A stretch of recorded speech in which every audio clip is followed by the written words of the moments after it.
You can do it here, I think. Good morning.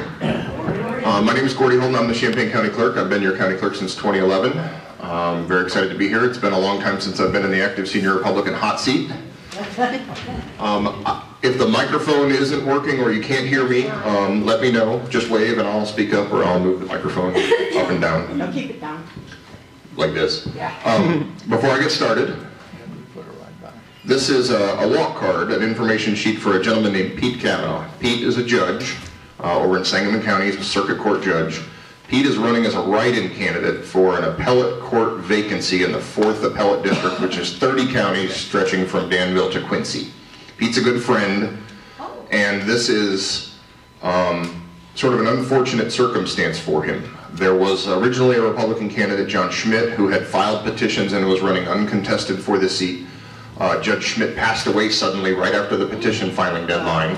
He was already, he was on the court. And so there is a vacancy in the appellate court and also a vacancy on the ballot.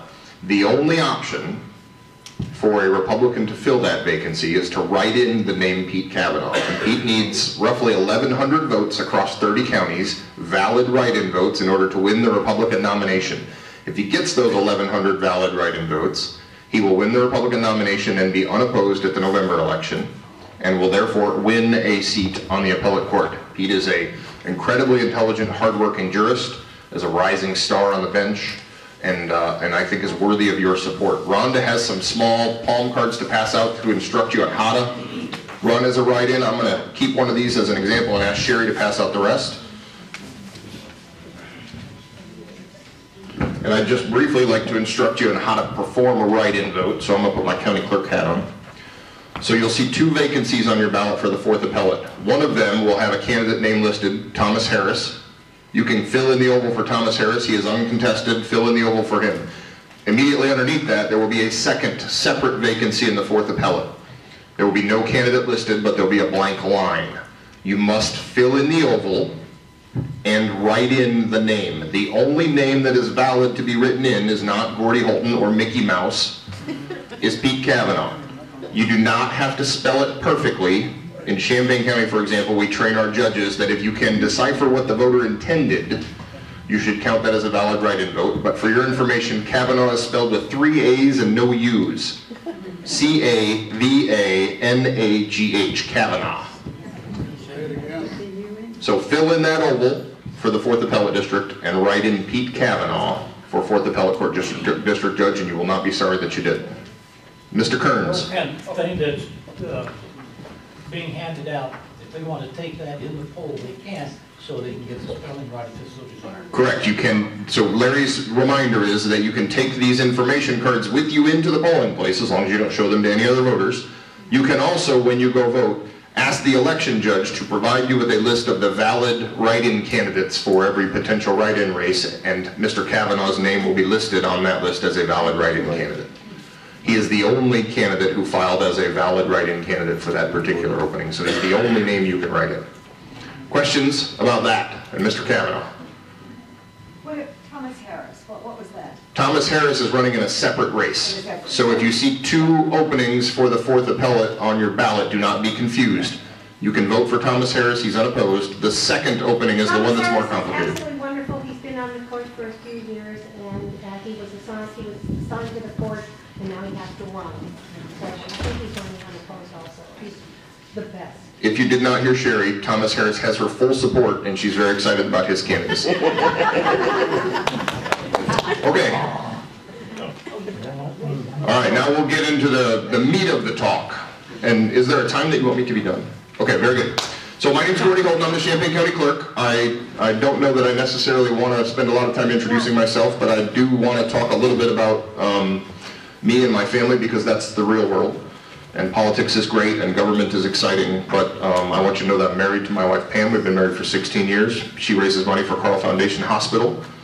2 of the recent projects she raised money for were webcams, so online cameras for the neonatal intensive care unit at the hospital, so that if you have a newborn who's in the NICU, which is what they call it for short, and you have family who are away, or if you can't get to the child because the child is isolated for immune system reasons or for something else, these are really prematurely born babies that are in the NICU. They funded web cameras so that you can log into a secure website as a friend or a family member and you can view the baby in the incubator at the NICU, and so that's one of the cooler projects she's funded.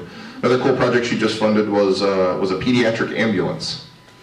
As you can imagine, the ambulances in the community are built for people like you and for me. And if you're a child and God forbid something happens and somebody has to call 911 and an ambulance comes to you, an ambulance ride is a terrifying experience for a child. It's terrifying for us. They've created what I believe is the only downstate pediatric ambulance in the state of Illinois, and it's really pretty cool. It's got child-sized equipment in it, child-sized gurneys. It's got room in the vehicle cabin for a parent to ride with the child on the trip to the hospital. It is painted like a giant rocket ship.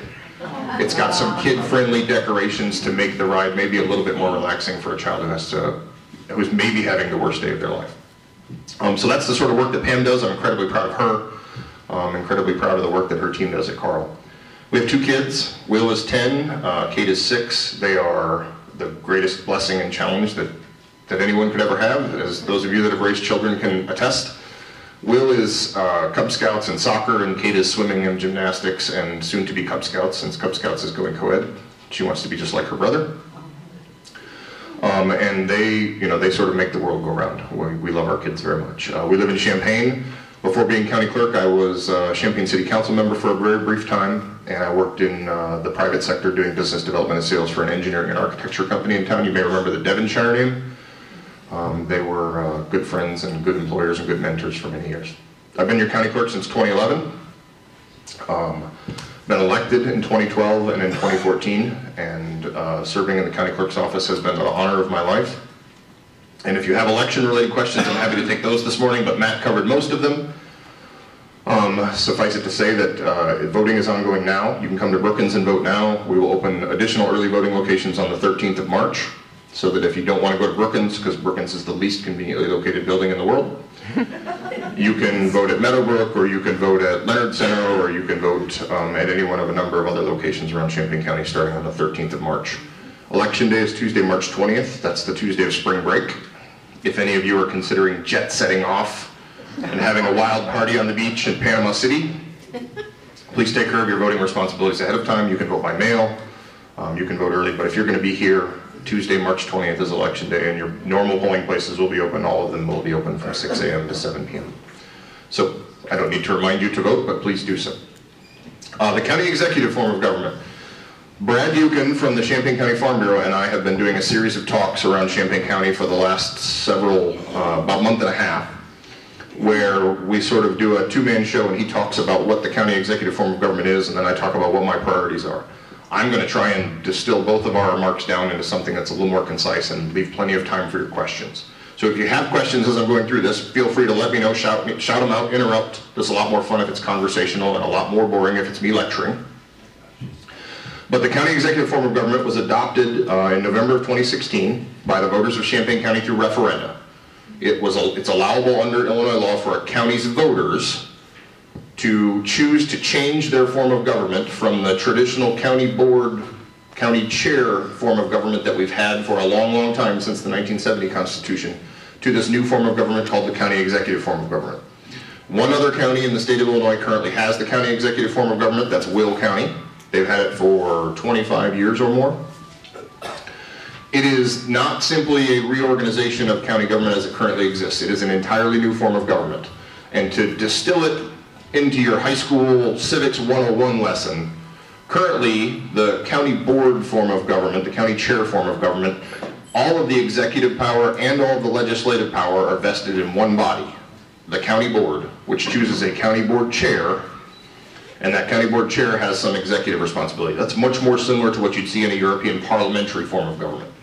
The county executive form of government, which we start in December, is much more traditionally Republican, small r Republican, in that we will have a legislative body, that is the county board, but all the executive power will be vested in the county executive's office. And by executive power, I mean appointments, day-to-day operations of county government, budgetary proposal, veto power.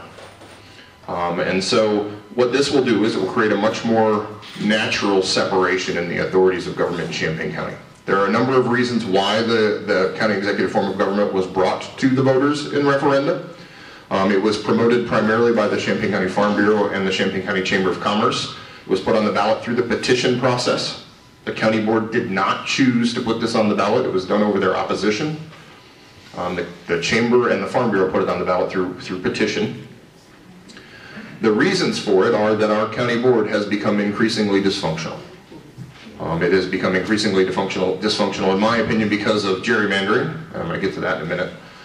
But it has been unable to make significant decisions for many, many decades, and that's why we're having a continuing conversation about the Champaign County Nursing Home. Champaign County Nursing Home has been a financial drain on Champaign County for decades, including since the passage in 2002 of the referenda to build the new building and increase the operating subsidy. Our facilities have been a problem for decades, and so on and so forth. And so you have all these long-term problems, and the folks who care a lot about county government, particularly in the Farm Bureau and the Chamber, have tried for years to get the county board to take its responsibilities seriously, and they were unable to. They were interested only in partisan bickering, and so they put this referendum on the ballot, promoted it, and passed it. The result of that is that we're going to have an election this November for county executive's office. I'm the Republican candidate. There is a Democratic candidate. Her name is Darlene Kleppel. We will face off in November, and whoever wins will be the first county executive in Champaign County's history, and we will take office December 3rd. As county executive, I'm going to have 3 priorities. The first is financial management, fiscal sanity, however you want to phrase it. Champaign County's finances are an absolute disaster.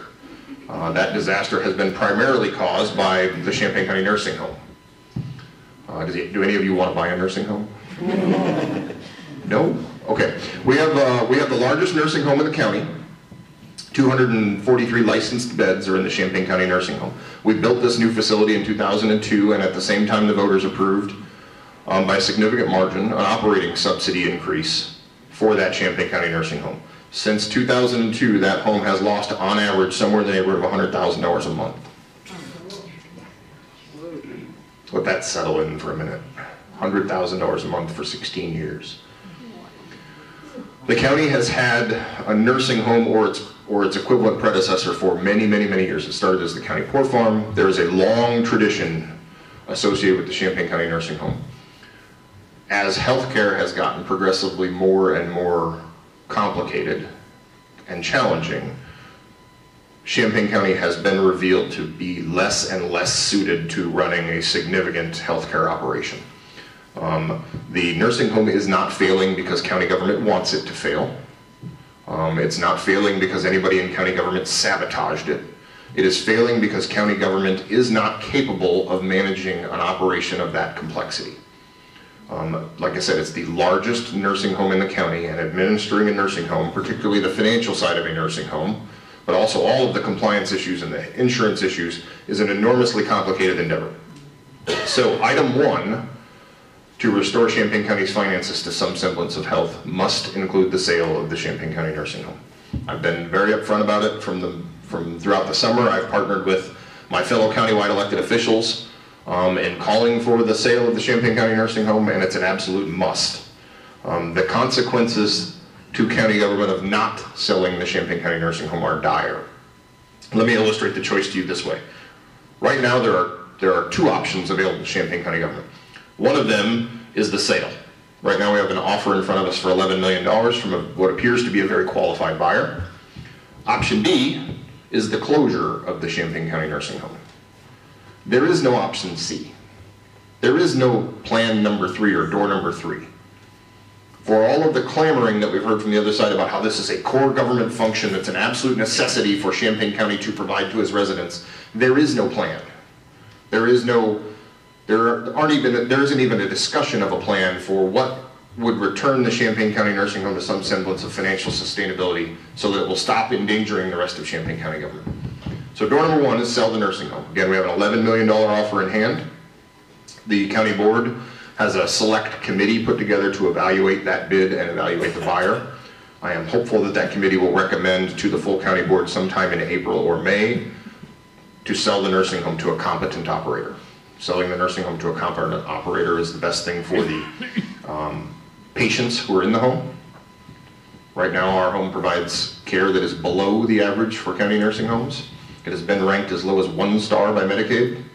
There have been several high-profile incidents that you've all read about in the paper in terms of the mismanagement of the home and the quality of care for the patients. The food service there has been a point of issue for as long as I've been paying attention to Champaign County politics, so 20 years or more. Best thing for the patients, best thing for the staff is to sell the nursing home. Right now there's an enormous amount of uncertainty among the employees of the Champaign County Nursing Home about what their future is going to look like, and if we're forced to close the doors, if we're forced to choose door number 2, those employees are out of a job. Selling to a competent, well-capitalized operator ensures some security for their employment for some time. The contract that the buyer will sign with the county requires them to maintain the employees, the nursing home, for a series, at percentage levels for a series of time. So there is some employment guarantee for the current staff when the home is sold. It's the best thing for the taxpayers of Champaign County. I don't have to tell you how much money that you have spent supporting the Champaign County Nursing Home for the last however many years, but it's in the neighborhood of $40 million since the 2002 referendum passed. And those are your property tax dollars.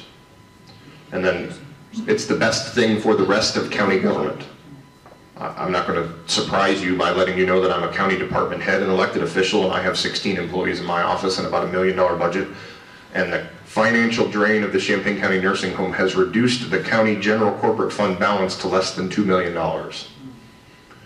We're a $37 million organization in our general corporate fund, and on an annual basis. Our fund balance has been depleted steadily through a series of gifts, loans to the Champaign County Nursing Home over the last several years, and our fund balance is now at the point where if we have a significant problem in county government, we wouldn't be able to fund the rest of our operations. Cutting my office is unfair to my employees to continue subsidizing a nursing home for which there is no long-term plan for success. Eliminating sheriff's deputies, closing voting locations, shutting down valuable criminal justice reform programs like the Youth Assessment Program, Youth Assessment Center. Those are unfair decisions for the board to make in order to continue perpetual, never-ending, unplanned subsidies for an operation where there is no roadmap for success. So that is the #1 priority for returning Champaign County to some level of fiscal sanity, is selling the Champaign County Nursing Home. It's an absolute must. Yes, sir. Gordy, I think you're probably speaking to the choir about the need to sell the nursing home. Can the county executive get it sold independent of the county board?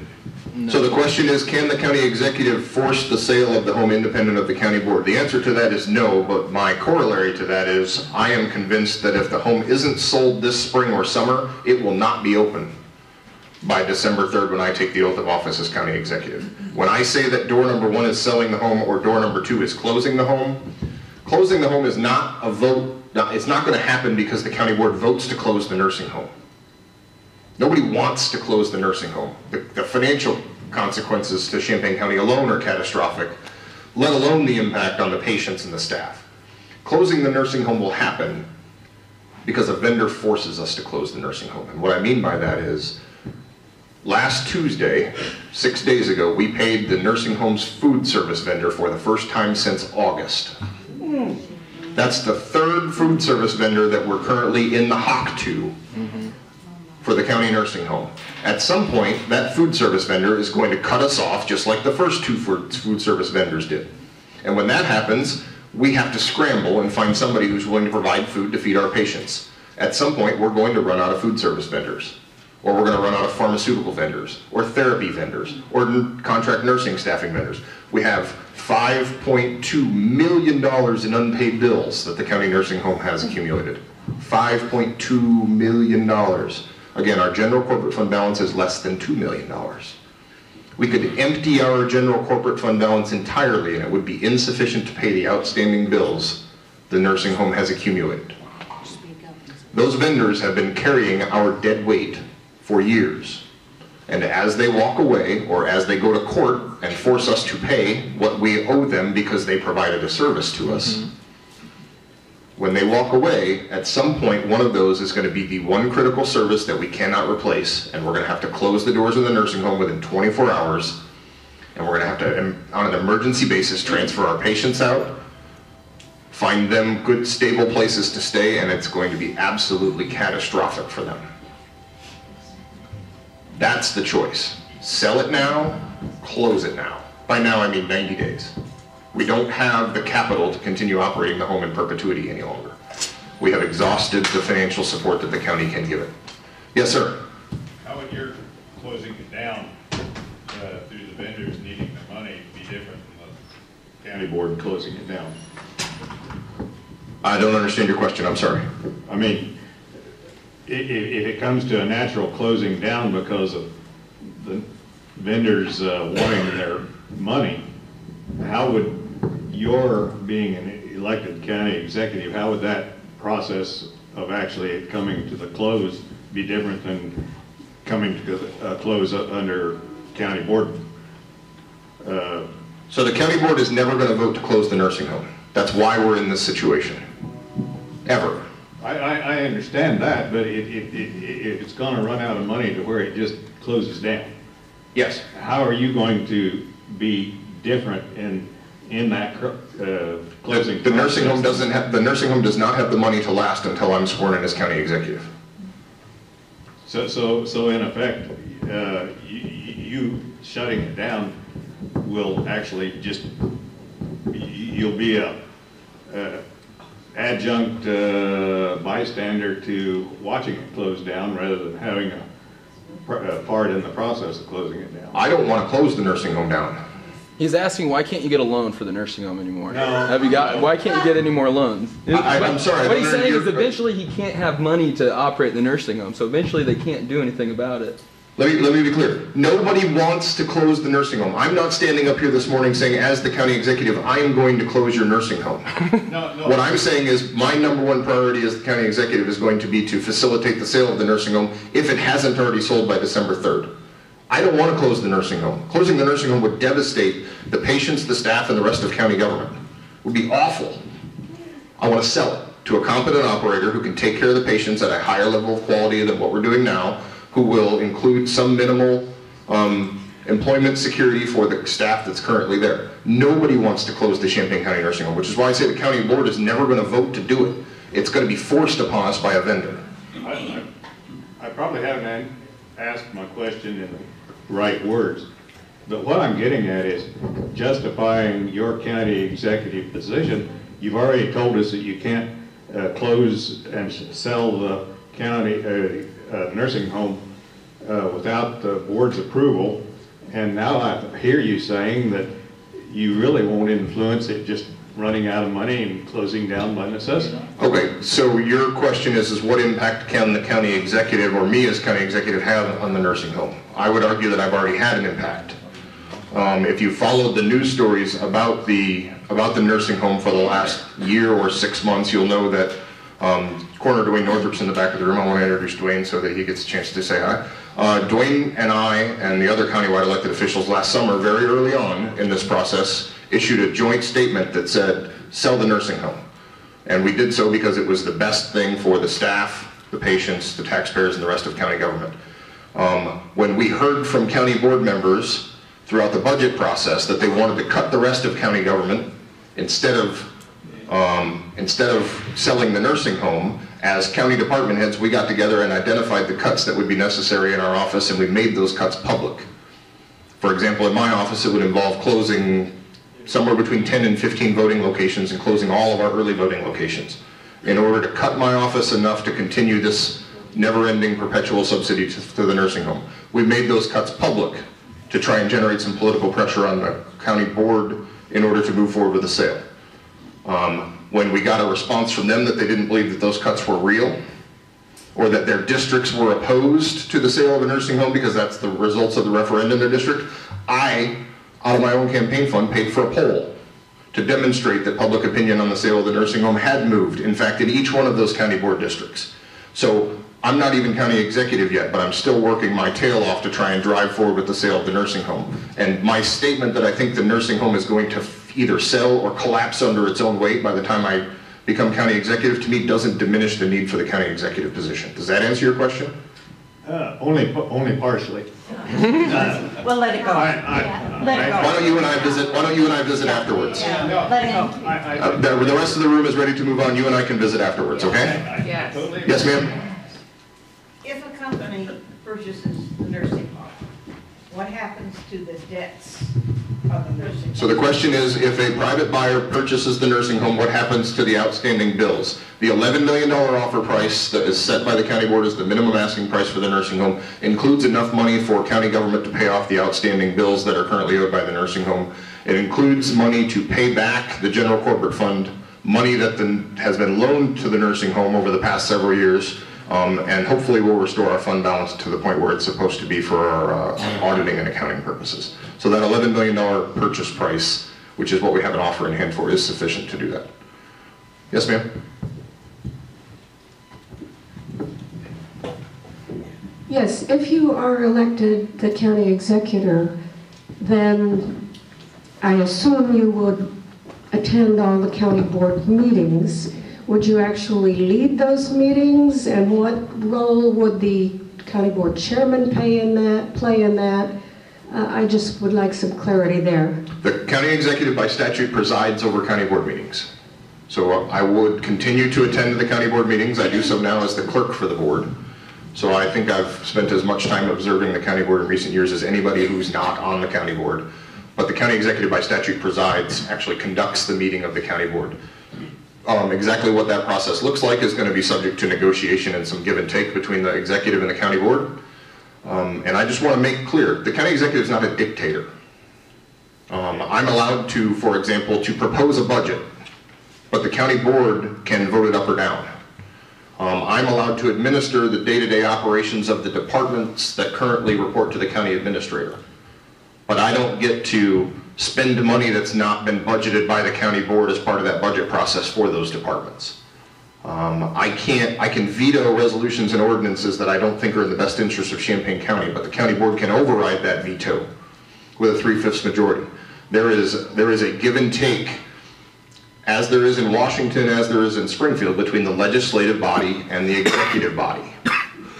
And my experience as county clerk, fortunately, has given me the ability to have some excellent relationships with members of the county board on both sides of the aisle.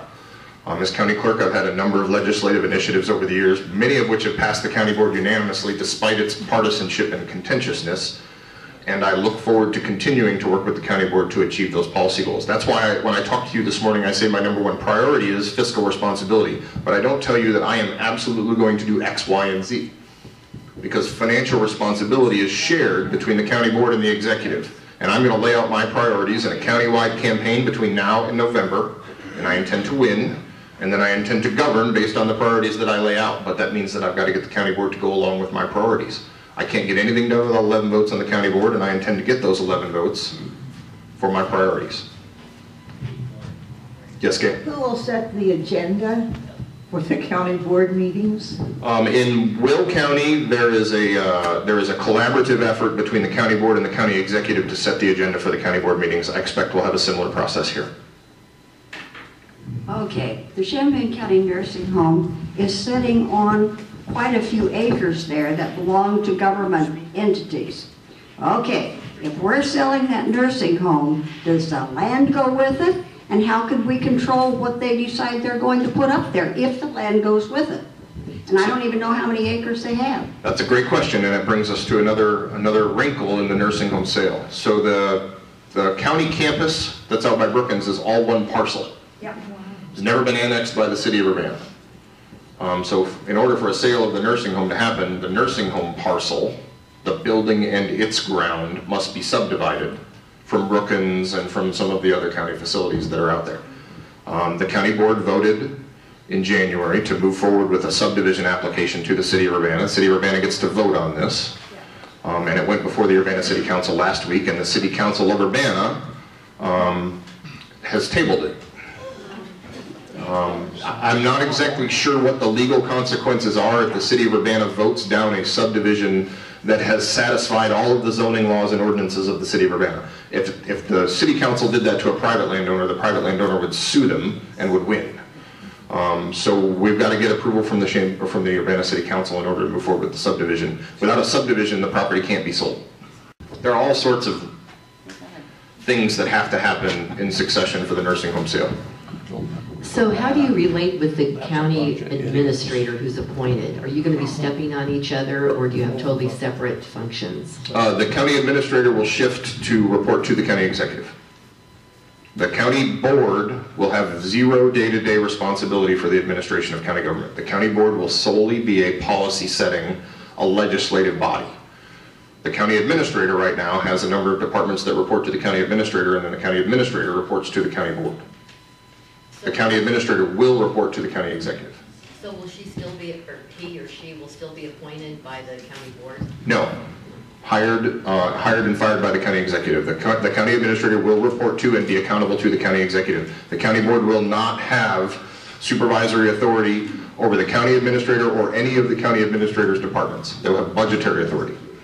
Well, the county administrator's job obviously would be changing because many of those duties would be performed by you. Would it be a different kind of position then? And who would decide what that position should be? Would it be you, or would it be in cooperation with the county board? My intention is for there to be some changes to the county administrator position. My intention is to collaborate with the county board on those changes. Again, my vision for this position is that there has to be give and take and constant negotiation with the county board. And I've got, I think, relevant experience to be able to make that happen. Yes, ma'am? This is just a couple of anecdotes because I have been dealing with the county nursing home. My husband attended the daycare, the adult daycare there through January 22nd. And because of my dealing with our long-term care insurance, I have been begging them for a bill. This is March. I do not have a bill. And I've been there. For how far back? It's for the month of January. Brenda Lithgow is supposed to be the billing person, and she will not return calls. Kim Colebrook, the administrator, will not return calls. And when we were leaving the adult daycare, the staff there tried to persuade me to move my husband into the nursing home. I asked how much that would cost, and it was over $7,700 a month. That is by far the most expensive facility that I have talked to in Champaign County. So maybe part of the reason that they don't have enough money is they may not have any private pay residents. Mm-hmm. Let me respond to your anecdote with an anecdote of my own. The county nursing home, as I said, has over $5 million in payables, bills that they owe to other entities. They have somewhere in the neighborhood of $3 million in receivables. So that would be uncollected monies from patients, insurance companies, Medicaid, Medicare. More than $2 million of those receivables are over 180 days old, which, if you're familiar with the nursing home business or medical billing, those are essentially uncollectible. Champaign County government's going to have no option but to write those receivables off as bad debts. For example, the federal government isn't going to pay us for a patient who stayed with us 18 months ago, but for whom we didn't bill until 12 months later. And so this is indicative of what I said earlier, which is we lack the competence to run a nursing home. In fact, we lack the competence so severely that we hire a private management firm to run our public nursing home for us. It's essentially already a privatized nursing home. Yep. The only difference is that we, the taxpayers of Champaign County, get the distinct privilege of paying this private management firm somewhere between $55,000 and $70,000 per month to run the nursing home for us. They weren't even doing it. And furthermore, not only are we so bad at running a nursing home we have to hire a private management firm, we don't even not have enough competence in the nursing home business to provide oversight to the management firm. And so that results in, for example, $2 million worth of receivables that have been so badly out of date in terms of their billing that we're going to have to write them off. We have a nursing home that is run by a private management firm, which kind of reports to a nursing home board of directors, which kind of reports to the county board, kind of reports to the county administrator. We kind of have a nursing home administrator who's on county payroll, but you can see why there's been absolutely no clarity or no accountability in that operation for years. Who's in charge? Who's responsible for us writing off $2 million worth of receivables?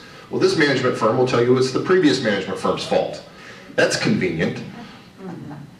And the net result of this is we've now endangered core mandated functions of county government, such as election administration, such as law enforcement through the sheriff's office, such as our court system, in order to continue to fund this optional health insurance or health care program for which we lack competence and for which we have no plan. Sorry. And rant. You mentioned about the gerrymandering of the county board districts. Under a county executive director, how would the board districts be arranged? I did not set up that question, but I'm glad you asked. So, I intended this morning to talk to you a little bit about the form of government and my 3 priorities. My first priority being financial responsibility for county government, which is largely wrapped up in the nursing home, but also touches on facilities. We have mismanaged our facilities in Champaign County government so badly that we have millions of dollars in overdue maintenance. The Brookins building, as I said earlier, is a god-awful building that poorly suits our employees and our customers. We have a number of buildings that are sold. We don't use them anymore, but we still have maintenance obligations to them, and we just keep letting those maintenance obligations progress. My goal as county executive would be to divest ourselves of some of that physical plant for which we're not capable of caring, and get our core administrative departments, such as my office, the recorder's office, those offices, back downtown to Urbana, in closer proximity to the courthouse, where we can share services more easily, where we can have some economies of scale, and where we can sort of get into a building that is the right size for us. Brookins, for example, is way, way bigger than we need it to be. There's so much wasted space in Brookins if you've been out there. So that's sort of the second piece of financial responsibility. Leased space in downtown Urbana is as cheap as it's ever going to get. With all of Carl's administrative functions and Health Alliance getting out of Lincoln Square and moving to Southwest Champaign, leased space in Urbana, especially commercial leased space, is as cheap as it's ever going to get. So those are the 2 prongs of financial responsibility. Priority number 2 for me will be economic development. And what I mean by economic development is right now there is no county role in economic development or job creation. Like 0 role. City of Champaign plays a role in economic development. City of Urbana does a great job. The University of Illinois Research Park does an incredible job. Did you know that if you added together all of the jobs in the University of Illinois Research Park right now, they would be the 3rd largest employer in Champaign County? They are that significant. And that's something to be proud of, and there's a marketing opportunity there for the rest of us. But Champaign County, we have the greatest corn and soybean ground in the world. We have incredible transportation infrastructure. We have incredible electrical infrastructure. We have fiber optic internet. We have 3 rail lines. We have incredible human resources. We have the highest, on average, educated population in the state of Illinois. We have incredible logistical potential in, for example, the old Chanute Air Force Base on Rantoul.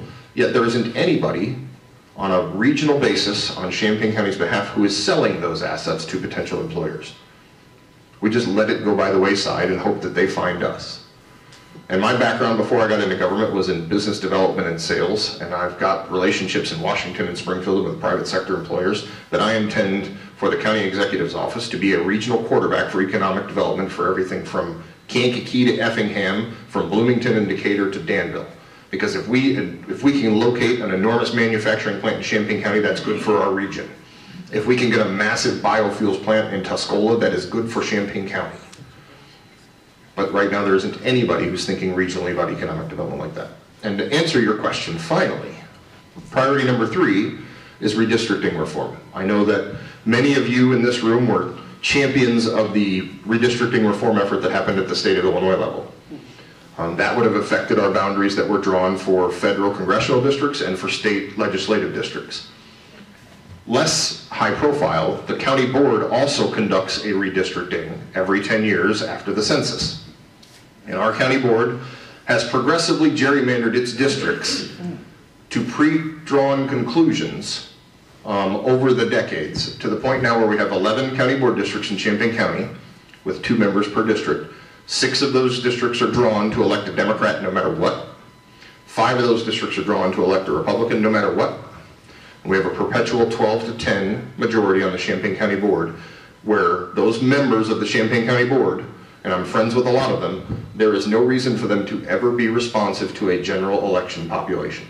Their election is the primary, and that's it. In fact, 22 county board members, 4 of them have ever had a general election opponent, even token opposition in the general election. So I am convinced that gerrymandering is a root cause of the indecision and the lack of judgment of our Champaign County Board. We have a collection of individuals who, some of them are the nicest people that you'll ever meet, but there is no electoral incentive for them to be responsive to the majority of Champaign County's wishes. The county executive, being elected countywide, is independent of redistricting and has to be responsive from everyone from Fisher to Broadlands, Champaign, Urbana, campus, and in between.